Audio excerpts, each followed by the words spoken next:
अनंतर विक्रमादित्य ने शीशम वृक्ष के पास जाकर बेताल को वृक्ष से उतारा और अपने कंधे पर डाला और वहां से चल पड़ा। जाते हुए राजा से उसकी पीठ के ऊपर बैठे हुए बेताल ने कहा, राजन, तुम थक गए हो, इसलिए थकावट दूर करने के लिए मुझसे ये कथा सुनो। किसी समय वीरबाहु नाम का एक श्रेष्ठ राजा था जो छोटे बड़े अनेक राज्यों पर राज करता था। उसकी राजधानी अनगपुर नामक नगरी थी जो वैभव व भव्यता में कुबेर की नगरी को भी मात करती थी। उसी नगरी में अर्थदत्त नाम का एक महाधनी व्यापारी रहता था।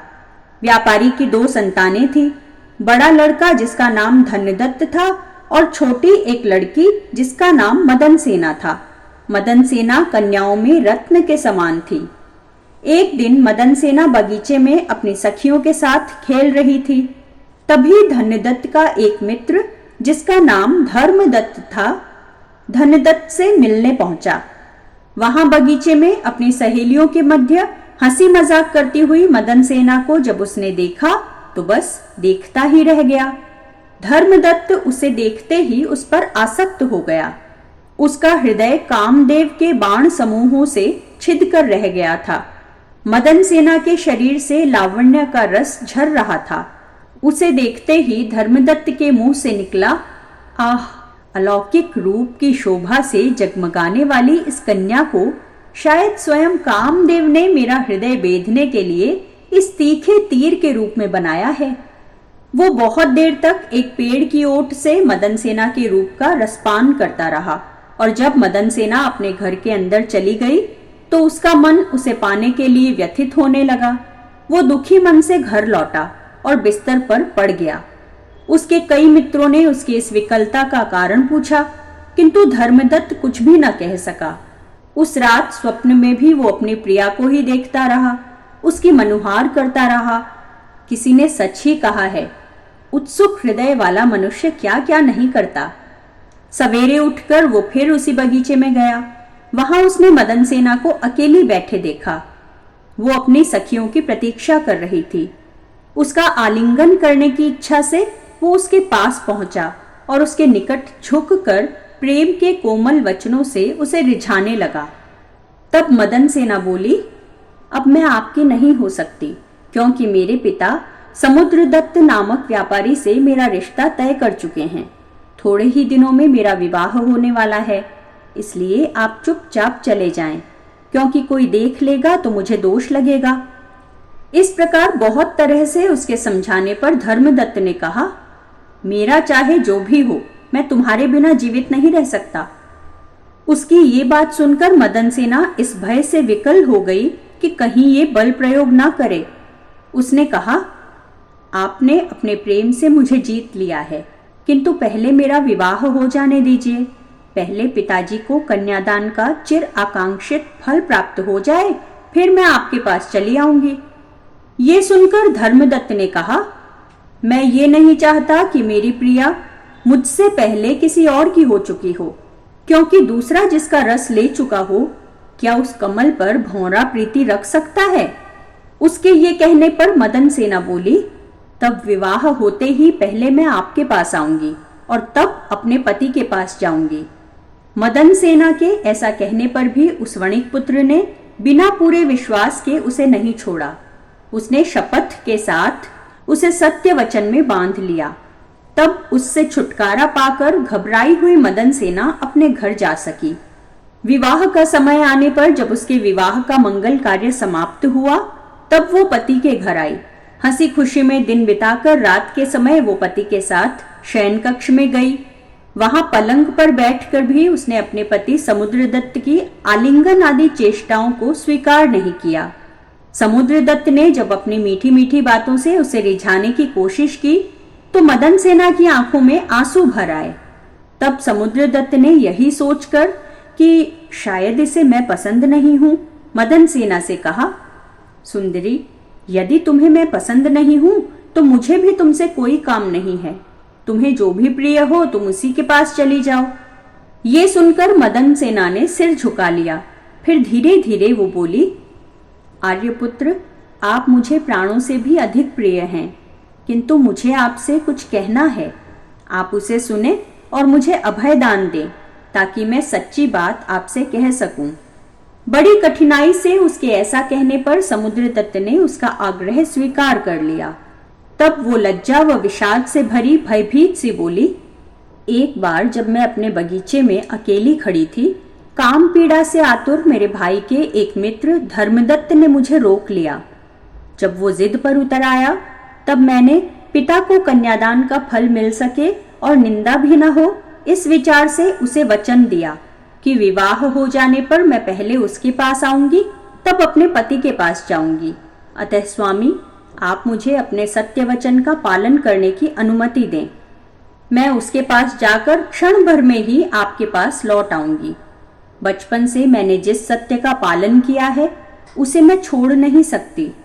उसकी बातें सुनकर समुद्रदत्त आहत सा हो गया, लेकिन वो वचन से बंध चुका था, इसलिए सोचता रहा, अन्य पुरुष में आसक्त इस स्त्री को धिक्कार है। ये जाएगी तो अवश्य ही, फिर मैं इसे सत्य से क्यों डिगाऊं? इससे मेरा विवाह हुआ है, इसका आग्रह मुझे स्वीकार करना ही चाहिए। ये सोचकर समुद्रदत्त ने उसे जाने की अनुमति दे दी। वो उठी और अपने पति के घर से बाहर निकल गई। अंधियारी रात में मदन सेना अकेली ही जा रही थी। तभी मार्ग में किसी चोर ने दौड़कर उसका रास्ता रोक लिया। चोर ने जब उससे पूछा, तुम कौन हो और कहां जा रही हो? तब डरती हुई मदन सेना ने कहा, तुम्हें इससे क्या प्रयोजन, मेरा रास्ता छोड़ दो, यहां मुझे कुछ काम है। तब चोर ने कहा, मैं तो चोर हूं, तुम मुझसे छुटकारा कैसे पा सकती हो? ये सुनकर मदन सेना बोली, तब तुम मेरे गहने ले लो। तब चोर बोला, अरे भोली, इन पत्थरों को लेकर मैं क्या करूंगा? तुम्हारा मुख चंद्रकांत मणि के समान है, काले केश नागमणि के मानिंद हैं, कमर हीरे के समान है, शरीर सोने जैसा है, अवयव पद्म राग मणि के समान है। तुम स्वयं एक जीती जागती अप्सरा हो। अब मैं तुम्हें किसी तरह नहीं छोड़ूंगा। चोर के ऐसा कहने पर उस वणिक पुत्री ने विवश होकर अपना वृतांत सुनाने के बाद उस चोर से प्रार्थना करते हुए कहा, क्षण भर के लिए तुम मुझे क्षमा करो, तुम यहीं ठहरो, तब तक मैं अपना वचन पूरा करके शीघ्र ही तुम्हारे पास लौट आऊंगी। मैं अपने इस वचन का उल्लंघन नहीं करूंगी। ये सुनकर उस चोर ने उसे सच्चाई पर अटल रहने वाली समझा और उसे छोड़ दिया। तत्पश्चात वो चोर वहीं रुककर उसके लौटने की प्रतीक्षा करने लगा। मदन सेना धर्मदत्त के पास पहुंची। वो मदन सेना को जी जान से चाहता था। उसे इस प्रकार रात्रि के समय अपने पास आई हुई देखकर उसने सारा वृतांत पूछा। कुछ देर सोचने के बाद वो बोला, मदन सेना, तुम्हारी सच्चाई से मैं संतुष्ट हूं, लेकिन अब तुम पराई स्त्री हो, अतः इससे पहले कि तुम्हें कोई देख ले, तुम जहां से आई हो वहीं वापस चली जाओ। इस प्रकार धर्मदत्त ने जब उसे छोड़ दिया, तब वो उस चोर के पास आई जो मार्ग में उसकी प्रतीक्षा कर रहा था। चोर के ये पूछने पर कि तुम जहां गई थी वहां का हालचाल तो सुनाओ। मदन सेना ने वो सारी बातें सुनाई जो धर्मदत्त ने कही थी।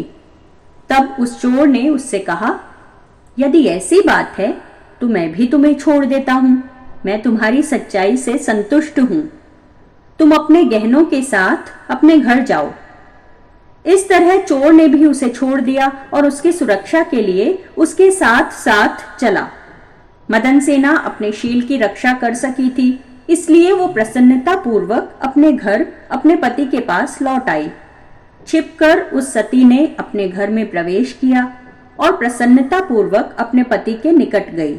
उसे देखकर जब उसके पति ने पूछा तो उसने सारा वृतांत उसे बतला दिया।